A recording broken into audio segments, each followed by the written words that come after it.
ప్రభునందు ప్రేమైన దేవుని బిడ్డలందరికీ శుభాభివందనాలు తెలియజేస్తున్న ఆయుష ఆరోగ్యాన్ని ఇచ్చే ఉదయకాలంలో ప్రభుని స్తుతించే భాగ్యాన్ని దయచేసిన దేవునికి స్తోత్రం కలుగును గాక. దేవుడు మన కొరకు మరి శ్రేష్టమైన దాన్ని ముందుగా సిద్ధపరిచున్నాం.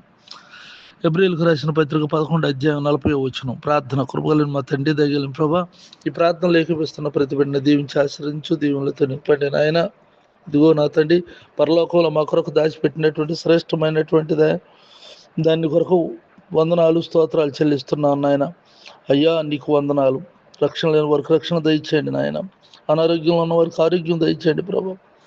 వ్యాధిగ్రస్తులు ముట్టి బాగు చేయండి తండ్రి. నీకు వందనాలు. సమస్త కార్యాలను జరిగిస్తున్న కృపలో వర్ధిల్ల చేయండి నాయన. వారు చేస్తున్న వ్యాపారం, వ్యవసాయం, ఉద్యోగాల్లో, చదువుల్లోనూ తోడుగా ఉండండి. ఉద్యోగాలు లేని వారికి ఉద్యోగాలు దయచేయండి. చదువుకుంటున్న చిన్న బిడ్డలకు జ్ఞాపక శక్తిని ఇచ్చి బాగా చదువుకుంటానికి సహాయం చేయండి తండ్రి. సంతానం లేని వారికి సంతానం దయచేయండి ప్రభా. ఈ తెల్లవారుజామున ఎవరైతే ప్రార్థనలు ఏకీవిస్తున్నారో అటు వారందరినీ చేతులు ఎత్తి పట్టుకుని కాపాడమని, నా తోటి సేవకులైనటువంటి వారు చేస్తున్న పరిచర్యను దీవించమని యేసునామమున తండ్రి. ఆమేన్. తండ్రి దేవుని ప్రభు యేసుక్రీస్తు వారి కృప, పరిశుద్ధాత్మకు సన్నిధి నిత్యం తోడై ఉండుగాక. ఆమేన్. ఆమేన్.